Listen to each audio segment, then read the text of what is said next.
Mimbar Agama Katolik.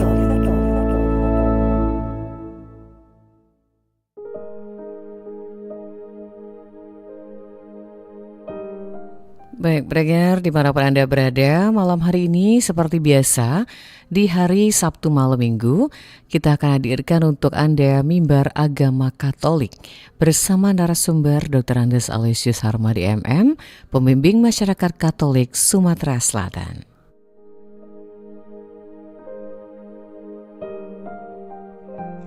Shalom saudara-saudari yang terkasih di dalam Tuhan kita Yesus Kristus.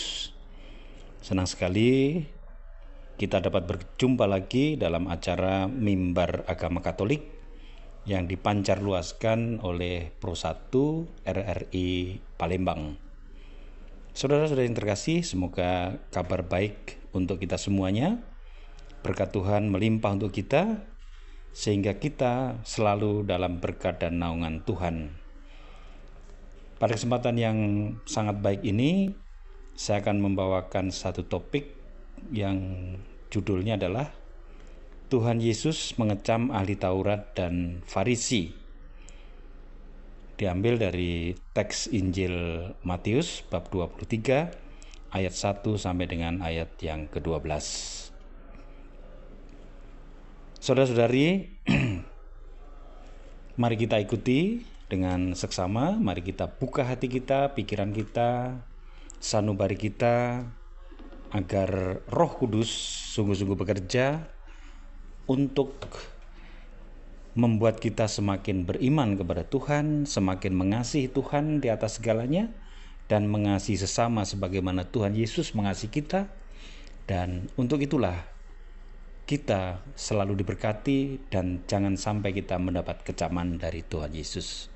Mari kita simak, dan saya akan bacakan Injil Matius bab 23 ayat 1 sampai 12 sebagai berikut.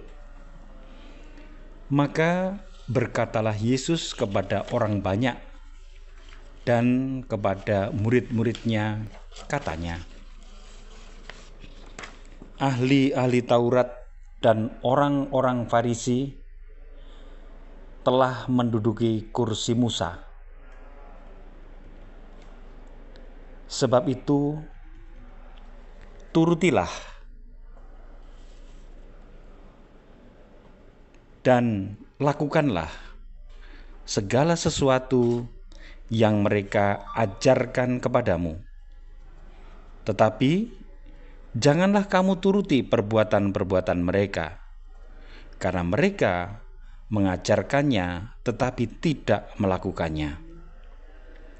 Mereka mengikat beban-beban berat, lalu meletakkannya di atas bahu orang, tetapi mereka sendiri tidak mau menyentuhnya. Semua pekerjaan yang mereka lakukan hanya dimaksud supaya dilihat orang. Mereka memakai tali sembahyang yang lebar dan jubah yang panjang. Mereka suka duduk di tempat terhormat dalam perjamuan dan di tempat terdepan di rumah ibadat. Mereka suka menerima penghormatan di pasar dan suka dipanggil rabi. Tetapi kamu, janganlah kamu disebut rabi, karena hanya satu rabimu, dan kamu semua adalah saudara. Dan janganlah kamu menyebut siapapun bapa di bumi ini, karena hanya satu Bapamu, yaitu Dia yang di sorga. Janganlah pula kamu disebut pemimpin, karena hanya satu pemimpinmu, yaitu Mesias. Barang siapa terbesar di antara kamu, hendaklah ia menjadi pelayanmu. Dan barang siapa meninggikan diri, ia akan direndahkan. Dan barang siapa merendahkan diri, ia akan ditinggikan. Demikianlah firman Tuhan. Terpujilah Kristus. Saudara-saudari yang terkasih di dalam Tuhan, Injil Matius bab 23 ayat 1 sampai 12 memang berisi teguran Tuhan Yesus kepada ahli-ahli Taurat dan orang-orang Farisi pada saat itu karena kemunafikan mereka. Mereka hanya mementingkan penampilan luar dan status, tetapi hati mereka jauh dari kebenaran. Tuhan Yesus menekankan pentingnya kerendahan hati, pelayanan, dan kasih dalam menjalankan ajaran agama, serta memperingatkan bahwa siapa yang meninggikan diri akan direndahkan, dan yang merendahkan diri justru akan ditinggikan. Saudara-saudari yang terkasih, yang dikecam oleh Tuhan Yesus bukan karena Farisi dan bukan karena ahli Tauratnya, tapi kecapan Tuhan Yesus terhadap mereka karena ajaran yang mereka sampaikan tidak sesuai dengan perbuatan mereka. Sebenarnya ajaran mereka bagus, baik, untuk jujur, untuk taat kepada Tuhan dan sebagainya. Secara penampilan mereka suka memakai pakaian yang mencolok, duduk di tempat yang terhormat, dan meminta dihormati, tapi tidak menjalankan hukum Tuhan dengan tulus. Tuhan Yesus sangat mementingkan kerendahan hati. Tuhan Yesus mengajarkan bahwa menjadi pemimpin sejati berarti melayani, bukan mencari kehormatan. Tuhan Yesus menekankan bahwa mereka yang meninggikan diri akan direndahkan, dan mereka yang merendahkan diri justru akan ditinggikan. Tuhan Yesus sendiri memberikan teladan, memberikan contoh kerendahan hati dengan cara mengosongkan diri dan menjadi hamba, bahkan taat sampai mati, sehingga Allah meninggikannya luar biasa.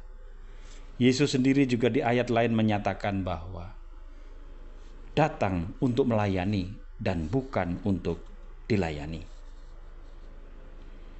Peringatan ini memang saat itu berlaku bagi orang-orang Farisi dan ahli-ahli Taurat. Tapi Tuhan Yesus juga memperingatkan kepada siapapun, termasuk saya dan Anda, bila dalam kehidupan sehari-hari kita, antara apa yang kita ajarkan, apa yang kita katakan, dan perkataan ajaran itu baik, tapi kita sendiri tidak melakukan kebaikan yang kita ajarkan, yang kita katakan, itu pun kita juga mendapatkan teguran dari Tuhan Yesus. Saudara-saudari yang terkasih, Tuhan Yesus memperingatkan bahwa orang-orang Farisi dan ahli-ahli Taurat akan mengalami celaka karena mereka menghalangi orang lain untuk masuk dalam kerajaan surga.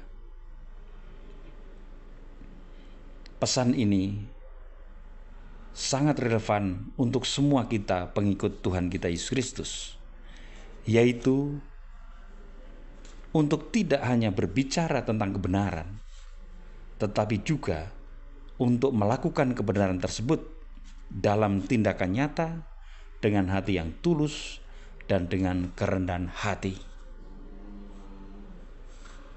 Saudara-saudariku yang terkasih, kita bisa simpulkan bahwa teguran keras terhadap kemunafikan dan ajakan untuk hidup dalam kerendahan hati dan pelayanan, pesan Tuhan Yesus ini tetap relevan untuk semua orang, untuk segala zaman yang mengaku sebagai pengikut Kristus.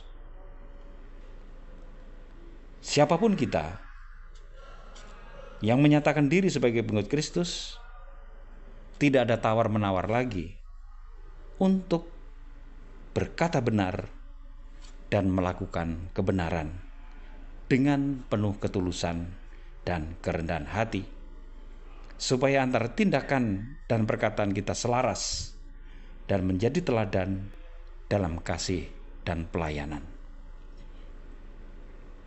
Kita sekarang sudah menyaksikan banyak tulisan-tulisan di kantor-kantor, datang melayani.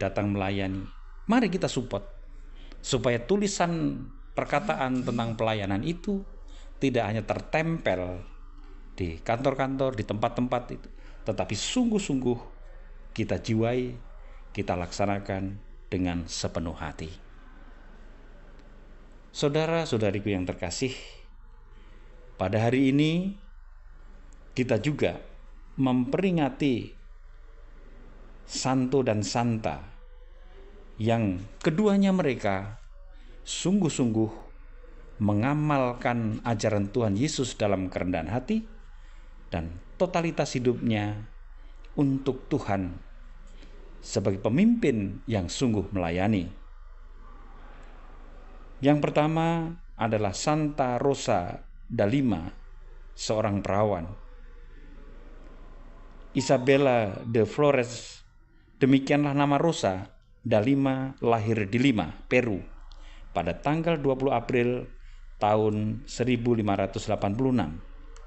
Putri bungsu dari pasangan Caspar Flores dan Maria Olivia ini begitu cantik, sehingga ibunya memanggilnya dia Rosa, yang berarti bunga mawar.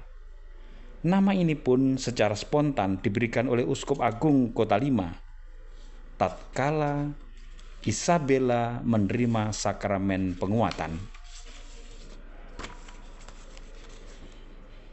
Namun nama yang manis ini kontras sekali dengan cara hidup yang keras yang ia praktekkan untuk mengambil bagian dalam penderitaan Kristus. Sewaktu Rosa masih kanak-kanak, orang tuanya yang berdarah Spanyol yang tergolong kaya itu. Namun sayang, bahkan kemudian mereka jatuh miskin karena bangkrut dalam usaha dagang yang dikelola sang ayah. Ketika menanjak remaja, Rosa terpaksa harus bekerja membantu orang tuanya. Selain bekerja di kebun, ia juga menjahit untuk sekedar memperoleh uang tambahan guna memenuhi kebutuhan keluarganya. Dalam perjalanan hidup selanjutnya, Rosa merasakan suatu gejolak batin yang mendorong dia untuk menjalani suatu cara hidup khusus mengikuti jejak Tuhan Yesus Kristus. Ia tidak berdaya menghalau gejolak batin itu, sehingga akhirnya ia memulai menjalani corak hidup khusus itu. Rosa berpuasa 3 hari seminggu dan berpantang dari buah-buahnya. Wajahnya yang cantik molek itu sering dicorengnya dengan kapur agar tampak tidak menarik. Daripada itu, orang tuanya telah merencanakan perkawinannya dengan seorang pemuda yang mereka sukai. Selama 10 tahun, ia berjuang keras melawan keinginan orang tuanya untuk mengawinkan dia dengan pemuda itu. Tatkala desakan dan paksaan orang tuanya memuncak, Rosa segera mengikrarkan kaul keperawanan dan masuk ordo ketiga Santo Dominikus.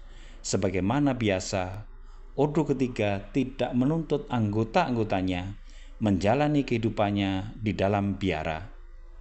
Sebaliknya, membiarkan mereka tetap menjalin kehidupannya di tengah-tengah masyarakat. Rosa pun tetap tinggal bersama orang tuanya sambil dengan tekun menghayati panggilannya. Rosa mendirikan sebuah pondok di kebunnya dan hidup di sana sebagai seorang pertapa sampai berusia 28 tahun. Cara hidup Rosa yang sangat keras. Ia lebih banyak menggunakan waktunya untuk berdoa dan bertapa. Walau waktu malam ia harus tidur selama 2 jam. Ia tidur di atas ranjang yang ditaburi dengan pecahan-pecahan kaca. Tudung kepalanya sangat kasar. Makanannya sangat sedikit berupa roti untuk jangka waktu 2-3 minggu. Pantang dan puasa yang keras membuatnya badannya sangat lemah. Rosa sebagai wanita yang kudus luar biasa dengan suatu corak hidup yang luar biasa pula. Cara hidupnya yang diwarnai dengan penyiksaan diri yang heroik itu sulit ditiru wanita kudus lainnya, bahkan semua orang lain. Selama 3 tahun terakhir hidupnya, Rosa tinggal di rumah Don Gonzalo di Massa, seorang pegawai pemerintahan yang istrinya mengenal baik Rosa. Di sana pula, Rosa mengembuskan nafasnya yang terakhir pada tanggal 24 Agustus tahun 1617 di Lima. Ia dinyatakan kudus oleh Sri Paus Clement ke-10 pada tanggal 2 April tahun 1671. Inilah salah satu contoh seorang santa yang perkataan dan perbuatannya sungguh-sungguh menunjukkan kerendahan hati dan totalitas tulus melayani Tuhan dan juga sesamanya. Ada santo lagi. Pada hari ini kita memperingati Santo Filipus Benizi, pemangku iman. Filipus Benizi lahir di Florence, Italia pada tanggal 15 Agustus tahun 1233. Hari kelahirannya yang bertepatan pada pesta Santa Perawan Maria diangkat ke surga merupakan suatu tanda awal bagi panggilan hidupnya di kemudian hari. Pada masa mudanya, Filipus belajar di Universitas Paris dan Padua hingga meraih gelar seorang dokter dan ahli filsafat. Sebagai seorang dokter, ia mempunyai perhatian besar pada orang-orang sakit, terutama yang miskin dan melarat. Para pasien yang ditanganinya senantiasa memperoleh peneguhan batin dalam menanggung beban penderitaannya. Di samping memberikan obat-obatan, Filipus juga selalu mendoakan para pasiennya. Tuhan mempunyai suatu rencana khusus untuk Filipus. Tuhan mau menjadikannya seorang dokter bagi jiwa-jiwa kaum beriman. Sekali peristiwa ketika menghadiri kurban misa di gereja biara hamba-hamba Santa Perawan Maria, ia tersentuh oleh bacaan kisah para rasul yang mengisahkan tentang seruan Roh Kudus pada Filipus untuk menobatkan sida-sida di Ethiopia. Bangunlah dan berangkatlah ke sebelah selatan menurut jalan yang turun dari Yerusalem ke Gaza. Pergilah ke situ dan dekatilah kereta itu. Kata-kata suruhan Roh Kudus itu terus mendengung dalam batin dan mendesak dia untuk berbuat yang sama seperti Filipus dalam bacaan itu. Ia pun kemudian mengajukan permohonan untuk masuk novisiat tarekat hamba-hamba Maria di Monte Senario. Permohonannya diterima oleh pemimpin tarekat.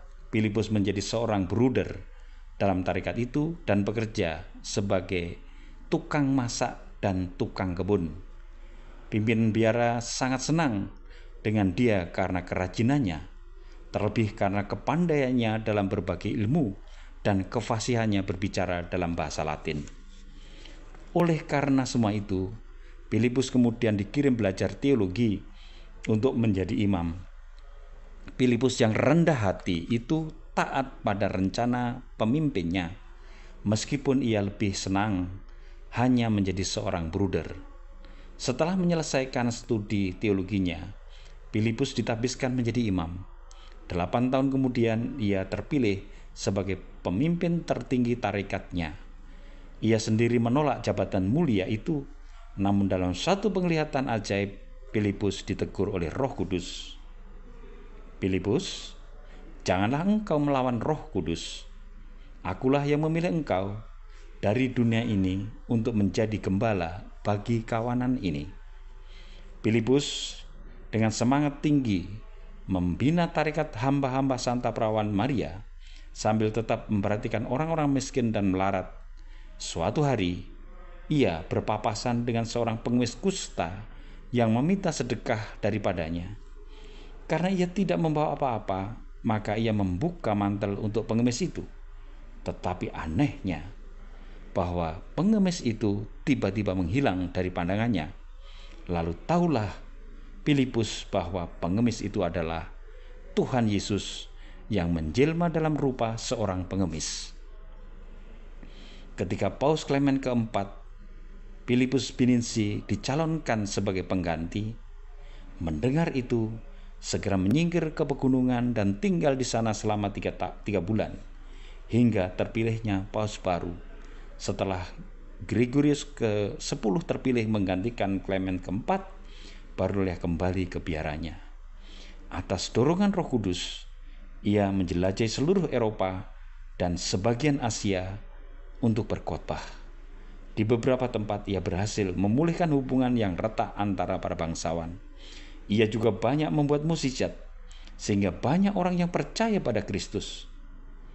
Filipus meninggal dunia pada tanggal 23 Agustus tahun 1285 dan pada tahun 1617 itu ia dinyatakan kudus oleh Paus Clement ke-10. Saudara-saudariku, pendengar mimbar agama Katolik dimanapun Anda berada, inilah teguran Yesus untuk ahli agama, ahli Taurat, ahli macam-macam segala kepintaran, kalau hanya digunakan untuk meninggikan dirinya sendiri. Tetapi kita baru saja membaca riwayat, memperdengarkan riwayat Santo Santa yang dianugerahi kecantikan, dianugerahi kepintaran, dianugerahi luar biasa bakat-bakatnya, namun semuanya diberikan untuk Tuhan dan sesama, dan karena itulah ditinggikan oleh Tuhan. Maka pada kesempatan kali ini kita diteguhkan iman kita, apapun profesi kita, apapun status kita hari ini dan sekarang, mari kita lakukan segala pekerjaan, segala perbuatan kita dengan ketulusan dan kerendahan hati untuk melayani Tuhan dengan sepenuh hati dan juga melayani sesama sebagaimana Tuhan telah meneladankan kita. Kiranya berkat Tuhan melimpah untuk kita semua dan kita mendapatkan berkat dari Tuhan dan tidak mendapatkan kecaman dari Tuhan kita Yesus Kristus. Demikian saudara-saudari, mimbar agama Katolik untuk kita, semoga kita selalu dalam berkat dan naungan Tuhan. Amin. Dalam nama Bapa dan Putra dan Roh Kudus. Amin.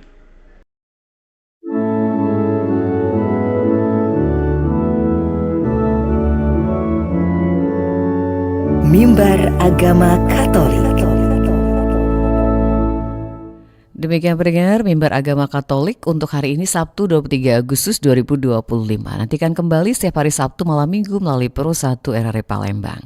Berakhirnya mimbar agama Katolik berakhir sudah kebersamaan saya Nadia juga rekan Aziz di Palembang sore, dan nanti ada Haris Ansor melanjutkan kebersamaan kita di Palembang malam hingga menutup siaran nanti. Saya Nadia pamit undur dari pendengar Anda. Selamat beristirahat, selamat menikmati malam Minggu walaupun cuaca tidak bersahabat sepertinya di luar. Mudah-mudahan semuanya diberikan kesehatan. Selamat malam dan wassalamualaikum warahmatullahi wabarakatuh. 92,4 FM, kanal informasi dan inspirasi Pro 1.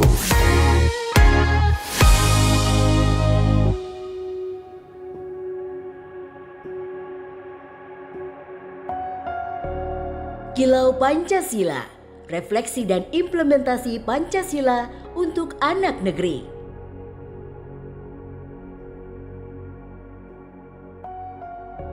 Saudara dan saudari yang saya hormati dimanapun Anda berada, kita berjumpa kembali di dalam acara Kilau Pancasila. Saudara dan saudari yang saya kasihi, ada peristiwa yang sebetulnya layak membuat kita sungguh-sungguh menjadi miris, menjadi prihatin. Di beberapa tempat terjadi kecelakaan, lalu banyak orang bukannya fokus menolong korban, tetapi malah menjarah barang yang tercecer akibat kecelakaan itu. Itu terjadi di beberapa tempat, antara lain di Sumatera Utara, di Jawa Barat, di beberapa tempat yang lainnya. Sekali lagi, ini sesuatu yang layak membuat kita miris dan sangat prihatin. Kenapa bisa terjadi? Kenapa bangsa kita ada yang berperilaku seperti ini? Ini sungguh-sungguh perilaku dari orang yang sudah tidak lagi punya kepekaan antara benar dan salah. Sungguh-sungguh bertentangan dengan prinsip ketuhanan yang Maha Esa maupun prinsip kemanusiaan yang adil dan beradab. Ini menunjukkan bahwa orang-orang itu tidak lagi takut karma buruk, tidak lagi takut dosa, sungguh-sungguh kehilangan akal sehat sehingga berperilaku sangat biadab. Saudara dan saudari, tentu saja ini bukan perilaku semua orang, ini perilaku sebagian kecil dari bangsa Indonesia. Tetapi ini layak menjadi perhatian kita. Ini menunjukkan bahwa di masa modern betul-betul ada sebuah krisis nilai. Kita kehilangan sosok panutan yang bisa betul-betul mempengaruhi warga bangsa ini untuk menjalankan tindakan yang benar, tindakan yang penuh kewelas asihan dan memenuhi prinsip-prinsip keberadaban.